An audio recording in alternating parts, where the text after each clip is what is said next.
Hello दोस्तों, स्वागत है हमारे चैनल में आपका फिर से। आज हम पढ़ने वाले हैं excretory product and there elimination. हमारी बॉडी में मिनटों में हज़ारों केमिकल्स बनते हैं और वो केमिकल्स कहाँ जाते हैं और उनको कैसे हमारी बॉडी से बाहर किया जाता है। आज इन्हीं सब बातों के बारे में हम लोग पढ़ेंगे। इमेजिन करिए कि अगर एक कोई सिटी है और वहाँ पे गार्बेज कलेक्ट नहीं किया गया। जब गार्बेज कलेक्ट नहीं किया जाएगा तो लाइफ वहाँ पे इम्पॉसिबल हो जाएगी। सेम उसी टाइप से हमारी बॉडी में भी होता है। अगर हमारी बॉडी से जो एक्सक्रीटरी प्रोडक्ट हैं उनको अगर बाहर नहीं निकाला जाएगा, ठीक है, तो हमारी लाइफ जो है ना इम्पॉसिबल हो जाएगी।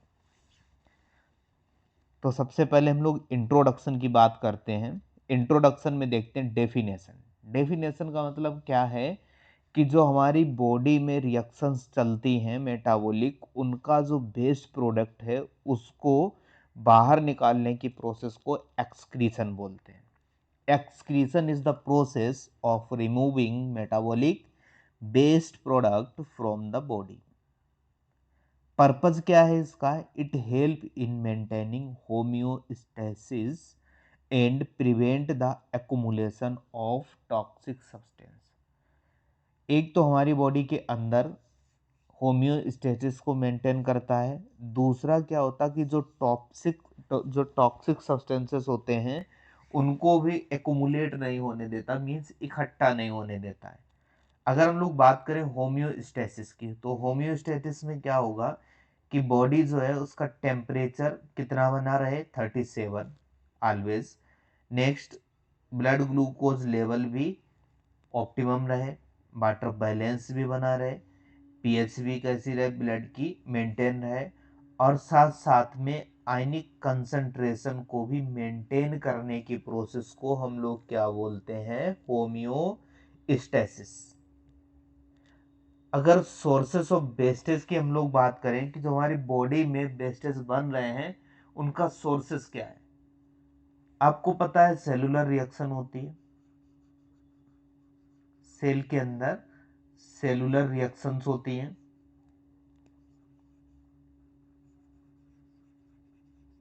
सेलुलर रिएक्शंस के टाइम पे क्या चीज होता है? CO2 रिलीज होता है। क्लियर? जब ये CO2 रिलीज होता है तब जाके हमें फाइनली कोई ना कोई एक प्रोडक्ट मिलता है। तो जो हमारी मेटाबॉलिक प्रोसेस के टाइम पे जो वेस्टेज रिमूव होते हैं, जो वेस्टेज बनते हैं, वही क्या चीज है? हमारा सोर्सेस है वेस्टेज का। Wastage are produced during the cellular respiration, protein metabolism and nucleic acid breakdown. इन सब की वजह से हमारी बॉडी के अंदर क्या चीज हो जाता है? वेस्ट प्रोडक्ट एक्युमुलेट होना स्टार्ट हो जाते हैं। फिर इनको रिमूव करने की प्रोसेस को ही हम लोग क्या बोलते हैं? एक्सक्रीशन। क्लियर? एक्सक्रीशन में अगर हम लोग मेजर एक्सक्रीटरी ऑर्गन की बात करें तो क्या मिलेगा? किडनी मिलेगी, लंग्स मिलेंगे, स्किन मिलेगी एंड लिवर मिलेगा। अब देखिए किडनी से तो आपको पता है क्या है कि अगर हम लोग मैमल्स की बात करें तो मैमल्स में क्या होता है कि जो यूरिक एसिड होता है उसको रिमूव किया जाता है, या फिर यूरिया, हम यूरिया को बोल सकते हैं, यूरिया को रिमूव कराते हैं। लंग्स से कैसे होता है कि अगर हम लोग अभी इस टाइम विंटर का सीजन चल रहा है, विंटर के सीजन में हम लोग देखते हैं कि हमारे मुंह से जब हम लोग CO2 को रिलीज करते हैं तो क्या होता है कि उस टाइम पे एक फोग जैसा निकलता है, साथ साथ में उसमें क्या होता है? वाटर। कभी कभी हम लोग अपने स्पेक को साफ करने के लिए भी क्या करते हैं? फॉग मारते हैं ग्लासेस पे, फिर उसके बाद में उसको हम लोग कपड़े से साफ कर लेते हैं। क्यों साफ हो जाता है? क्योंकि हमारे सांस के साथ साथ में वाटर के एयर के साथ साथ में वाटर भी रिमूव होता है। स्किन से स्वेटिंग वगैरह होती है, सेबम रिलीज होता है, और वही अगर हम लोग बात करें लिवर से यूरिया रिलीज होता है। क्लियर? तो ये जो है ना मेजर ऑर्गन्स हैं हमारी बॉडी में जो क्या करवाते हैं? एक्सक्रीशन। क्लियर है ना इतनी बात? नेक्स्ट अगर हम लोग देखें वेरिएशन इन एनिमल्स। अब आपके सामने एनिमल्स हैं, जैसे यहाँ पे डोगेस भाई हैं। डोगेस भाई किस में आते हैं? मैमल्स में आते हैं। अगर हम लोग इनकी बात करें, साथ साथ में हम लोग ह्यूमन की बात करें, ये सब क्या करते हैं, यूरिया एक्सक्रीट आउट करते हैं। नेक्स्ट यहाँ पे क्या है, एक बर्ड है, चिड़िया है, क्लियर, ये क्या रिलीज करती है, यूरिक एसिड। और अगर हम लोग बात करें फ्रेश वाटर फिशेस की, हम लोग बात करें फ्रेश वाटर फिशेस की, तो ये क्या रिलीज करती हैं, अमोनिया, क्लियर। अगर हम लोग बात करें कि जो ये एक्सक्रीटरी मटेरियल है, ये किस पे डिपेंड होता है, ये डिपेंड होता है वाटर की अवेलेबिलिटी पे। वाटर की अवेलेबिलिटी पे, जैसे अगर हम लोग करें, मछली को अगर हम लोग बाहर निकाल दें पानी से, आप लोगों ने पढ़ा होगा ना, मछली जल की रानी है, जीवन उसका पानी है, ये हम लोग को पढ़ाया जाता है। देखिए और जानते हैं कैसे उसका जीवन पानी है। जो फिशेस होती हैं, फिशेस के अंदर अमोनिया होता है, और अमोनिया बहुत ही ज़्यादा टॉक्सिक सब्सटेंस है, और साथ साथ में एक ऐसा वाटर सोल्यूबलाइज हो जाता है, वाटर में बहुत इजीली क्या हो जाता है, ये सोल्यूबल हो जाता है, ठीक है। तो जैसे ही हम लोग क्या करते हैं, फिश को पानी से बाहर निकालते हैं, वाटर की कमी हो गई, वाटर की कमी हो गई, और अमोनिया जो है ना वो क्या हो गया, एक्यूमुलेट हो गया, अमोनिया एक्यूमुलेट हो गया, जिसकी वजह से क्या चीज़ हो जाएगा, टॉक्सिसिटी बढ़ जाएगी और फिश की डेथ हो जाती है। जो सब्सटेंस जितना ज़्यादा टॉक्सिक होगा, उतना ज़्यादा क्या चीज़ होगा, उसे रिमूव करने के लिए वाटर की अवेलेबिलिटी चाहिए होगी। जैसे अगर हम लोग बात करें एक वर्ड की, आपने चिड़िया तो देखी होगी, उसको पानी पीते भी देखा होगा, जरा से एक दो बार वो अपनी चोंच को डिप करती है पानी में, और थोड़ा सा पानी भर के और वहां से उड़ जाती है। क्यों, क्योंकि उसके अंदर होता है यूरिक एसिड, जो लीस्ट टॉक्सिक होता है। वही अगर हम लोग बात करें यूरिया, यूरिया मॉडरेट में आ जाता है। इसके लिए हमें 2 से 4 लीटर पानी एवरी डे चाहिए होता है, और हम लोग उतना पीते भी हैं। अब हम लोग देखते हैं टाइप्स ऑफ एनिमल्स। एनिमल के टाइप में जो एनिमल रिलीज करेगा अमोनिया, उसको बोलेंगे अमोनोटेलिक एनिमल, क्लियर। तो अमोनिया को रिलीज करने वाला या एक्सक्रीट आउट करने वाला एनिमल जो होता है, उसे बोलते हैं ammonotelic animal. Example, most fresh water fishes और एम्फीबियंस। हैबिटाट की बात करें हम लोग, एक्वाटिक होगा। Ammonia is highly toxic but easily diluted in water. Toxicity के साथ साथ में एक फायदा और भी है कि ये इजिली डाइल्यूट हो जाती है वाटर में, जिसकी वजह से ये रिमूव हो जाता है। नेक्स्ट अगर हम लोग बात करें कि जो एनिमल हैं वो किसको रिलीज करते हैं, यूरिया को। जो एनिमल यूरिया को रिलीज करते हैं उनको बोलते हैं हम लोग यूरियोटेलिक। जैसे हम लोग मीन्स ह्यूमन, मैमल्स, मैमल्स में आ जाएगा cow, dog, cat, elephant, lion etcetera. अगर हैबिटाट की बात करें, हम लोग कहाँ पे रहते हैं, terrestrial. Next, urea is less toxic and require moderate amount of water for excretion. Next अगर हम लोग बात करते हैं यूरिकोटेलिक की, मीन्स ऐसे ऑर्गेनिज्म जो रिलीज करते हैं यूरिक एसिड, तो उनको क्या बोलते हैं हम लोग, यूरिकोटेलिक एनिमल। एग्जाम्पल क्या है, बर्ड्स हैं,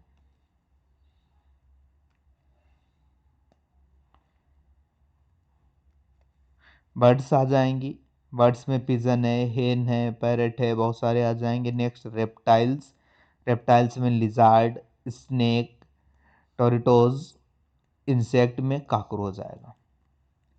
नेक्स्ट अगर हम लोग हैबिटाट की बात करें, तो हैबिटाट होता है इनका भी कैसा, टेरेस्ट्रियल होता है। Uric acid is least toxic and conserve water. एक तो ये लीस्ट टॉक्सिक होता है और वाटर को भी कंजर्व करता है, क्लियर। नेक्स्ट देखते हैं हम लोग ह्यूमन एक्सक्रीटरी सिस्टम। हम लोग अब बात कर रहे हैं ह्यूमन एक्सक्रीटरी सिस्टम। तो ह्यूमन एक्सक्रीटरी सिस्टम के मेन ऑर्गन्स की अगर हम लोग बात करें, तो इसमें क्या होगा, 1 pair of kidney, 1 pair of ureter and urinary bladder and urethra. तो देखिए यहाँ पे 2 किडनी है, एक ये और एक, 1 pair of kidney, next 1 pair of ureter, next single urinary bladder और नेक्स्ट यूरेथ्रा। क्लियर। इस टाइप से एक ह्यूमन का जो है ना एक्सक्रीटरी सिस्टम तैयार होता है। क्लियर। अगर हम लोग किडनी की बात करें, किडनी की सबसे पहले देखेंगे लोकेशन। लोकेशन की बात करते हैं तो यहाँ पे T12L3 मीन्स जो थोरैसिक वर्टिब्रा होता है लास्ट वाला, वहाँ से ये स्टार्ट होता है और लंबर वर्टिब्रा के 3 नंबर तक ये पहुँचता है।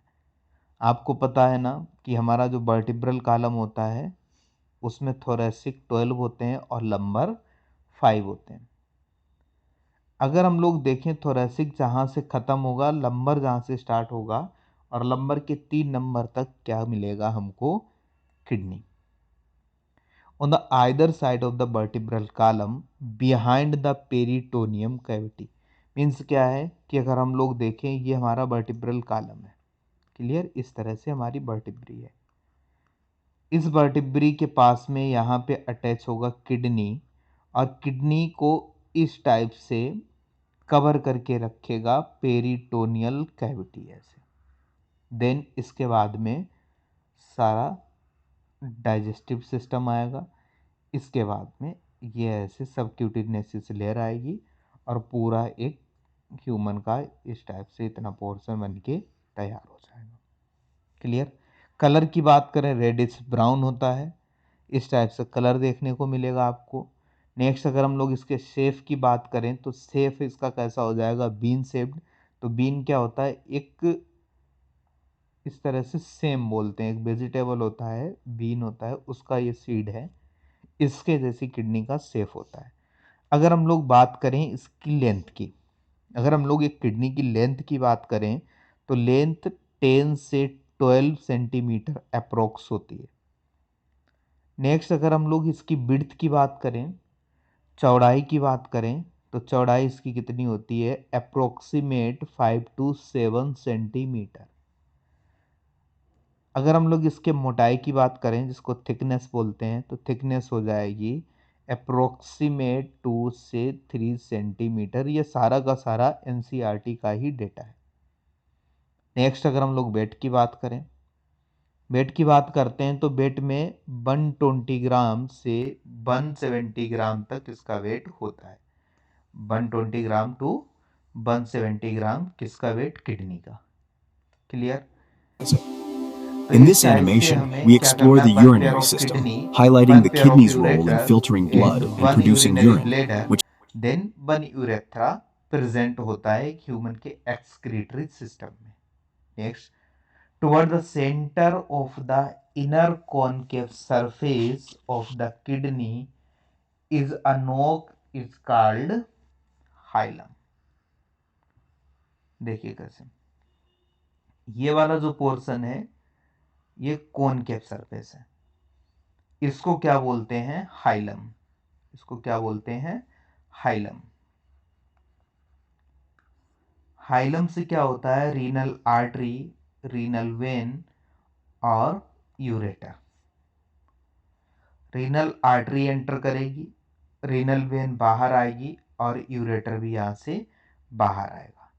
तो देखिए क्या लिखा, towards the centre of the inner concave surface. Centre क्यों बोला गया कि अगर आप लोग देखें ये जो है ना, ये कॉनकेव सरफेस इनर साइड में प्रेजेंट है, बाकी ये कॉन्वेक्स जो है ना वो आउटर साइड में प्रेजेंट होता है। Surface of the kidney, a nook is called the hilum, through which the ureter, blood vessels and nerve enters.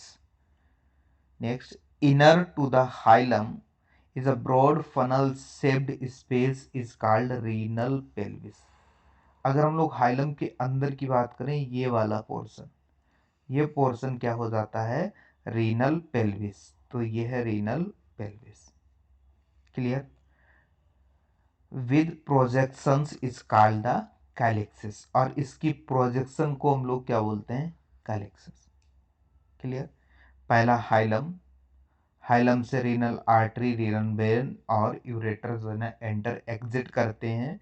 इसके बाद में ब्रॉड पोर्शन बन जाता है जिसको रेनल पेल्विस बोलते हैं। रीनल पेल्विस की प्रोजेक्शन को हम लोग कैलिक्स बोलेंगे। Clear. The outer layer of kidney is tough capsule. अगर हम लोग बाहर देखें इसके तो ये जो पोर्शन होता है ये टफ कैप्सूल प्रेजेंट होता है और इसके नीचे प्रेजेंट होता है कॉर्टेक्स। तो एक किडनी को देखें जरा जूम करके।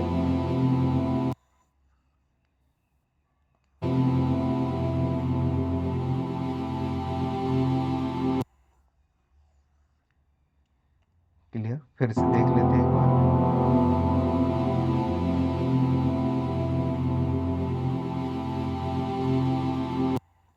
क्लियर है ना। नेक्स्ट अगर हम लोग फंक्शन की बात करें, फंक्शन क्या होता है, ब्लड फिल्टर कराने का होता है और रिमूव करता है wastage, regulation of water salt and pH balance. ये इसकी क्या चीज़ है, फंक्शन। अब हम लोग स्ट्रक्चर में देखिए तो पहला कौन सा है, कॉर्टेक्स। कॉर्टेक्स क्या होता है, आउटर पार्ट। जैसे कि अभी हमने यहाँ पे बात की थी इस वाले रीजन की, ये क्या चीज़ है, कॉर्टेक्स। कॉर्टेक्स क्या चीज़ है, आउटर पार्ट है। कंटेन ग्लोमेरुलाई, जिनको हम लोग क्या बोलते हैं, ब्लड फिल्टरिंग यूनिट। क्लियर। यहाँ पे ग्लोमेरुलाई मिलेंगे, यहाँ पे ऐसे ऐसे ऐसे। ठीक है। नेक्स्ट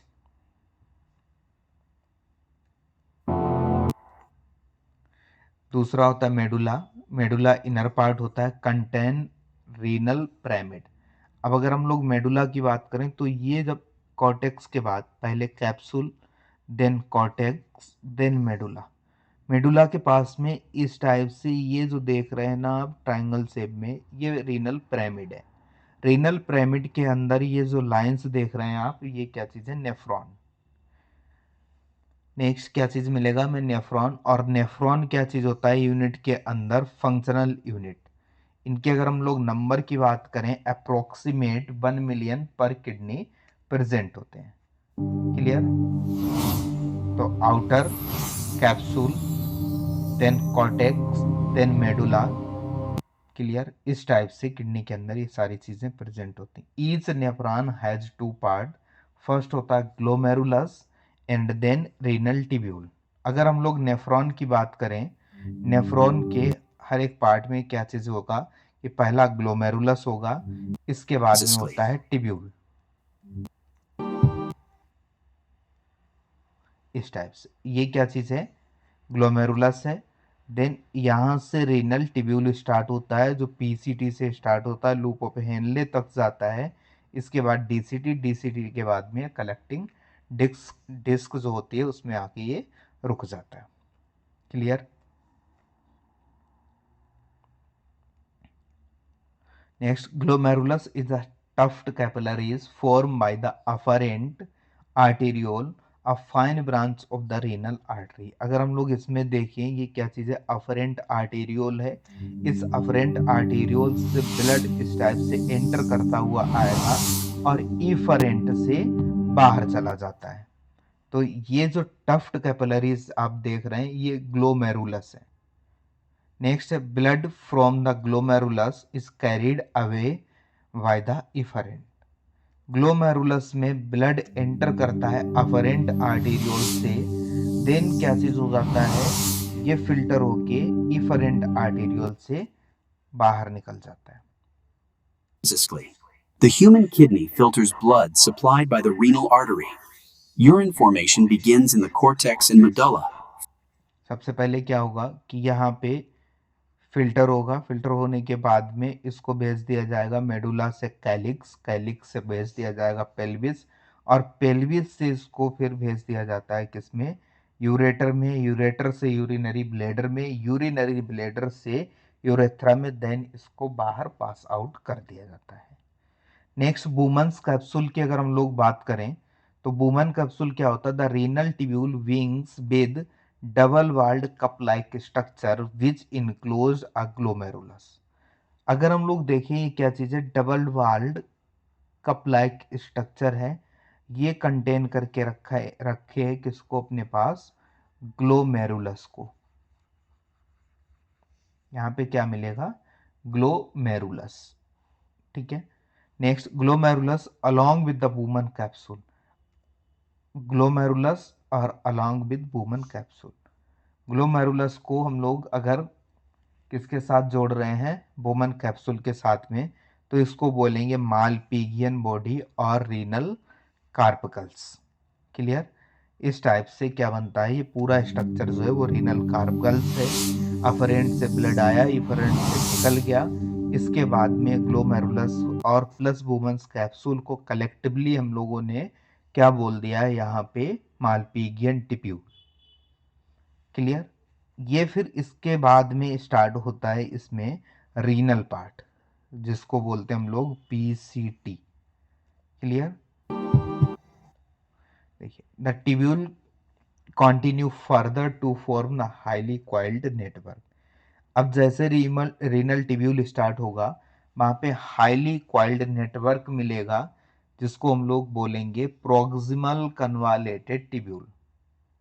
नेक्स्ट, इसके बाद में मिलेगा, तो ये हमारा पार्ट है क्या चीज, वुमन कैप्सूल।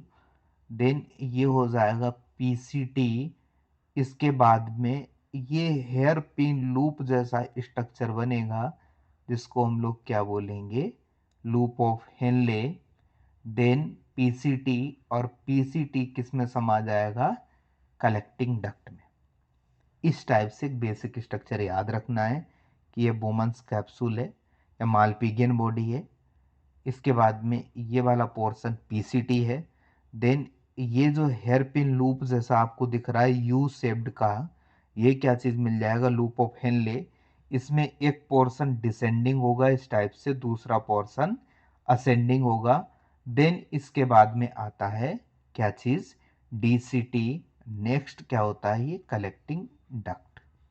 देखिए, द हेयर पिन शेप्ड हेलनेज loop is the next part of the tubule which has descending and ascending limbs. The ascending limbs continue as another highly coiled tubular region is called the distal convoluted tubule.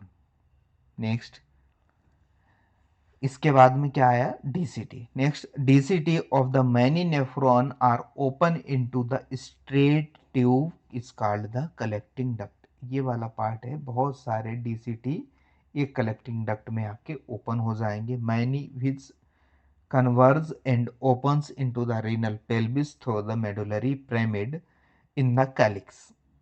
देखिए, यहां से इस type से ये आप देख सकते हैं, ये हमने बनाया Bowman's capsule, then Henle's loop, then DCT, then collecting duct. Collecting duct open हुआ कहाँ पे, मेडुलरी रीजन में। देन यूरिन पहुंचा कहाँ पे, कैलिक्स में। कैलिक्स से रीनल पेल्विस, रीनल पेल्विस से यूरेटर में आ गया। ठीक है, इस टाइप से पूरी कहानी चलेगी।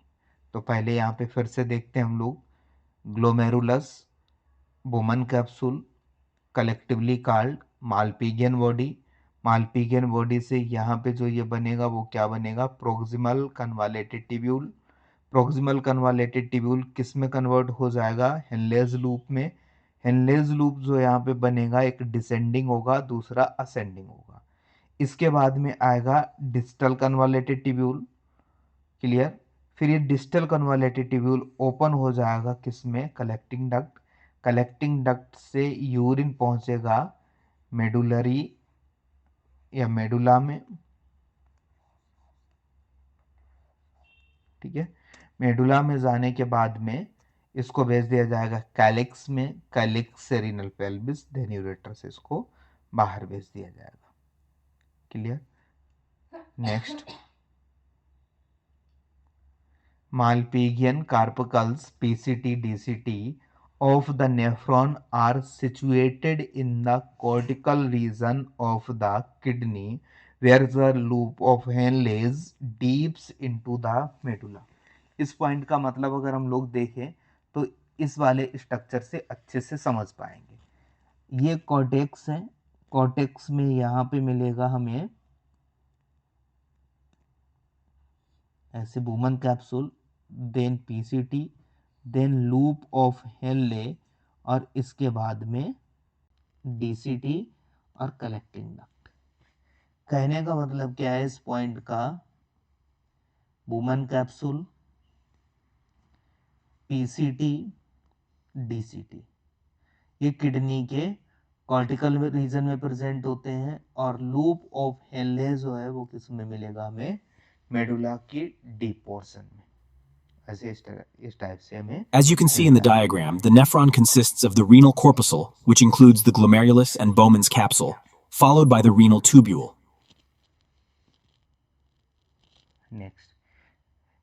नेक्स्ट मिलेगा हमें पेरिटिब्यूलर कैपिलरीज।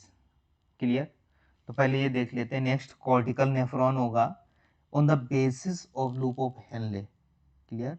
टू टाइप के नेफ्रॉन मिलेंगे, एक कॉर्टिकल नेफ्रॉन होगा और दूसरा जक्स्टा मेडुलरी नेफ्रॉन होगा। कॉर्टिकल नेफ्रॉन की अगर हम लोग बात करते हैं तो कॉर्टिकल नेफ्रॉन का पार्ट जो है ना, लूप ऑफ हेनले का पार्ट शॉर्ट होता है या लूप ऑफ हेनले छोटा होता है। जैसे अगर हम लोग सिंपली यहाँ पे समझे कि ये मेडुला है और ये कैप्सूल है और ये कॉर्टेक्स है,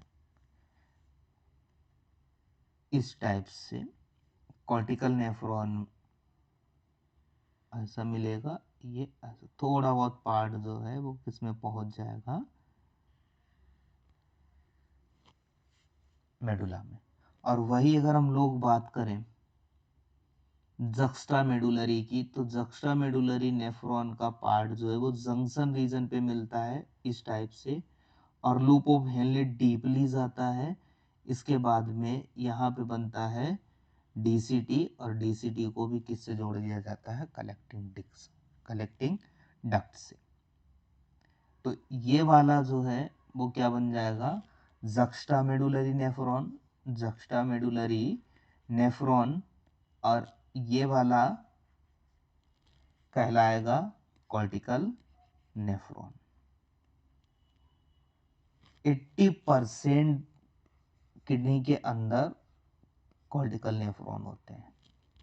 The majority of the nephron, the loop of Henle's is too short and extend only very little into the medulla। बहुत कम, यहाँ पे आप देख सकते हो बहुत कम सा पोर्शन है वो किस में आया है, मेडुला में।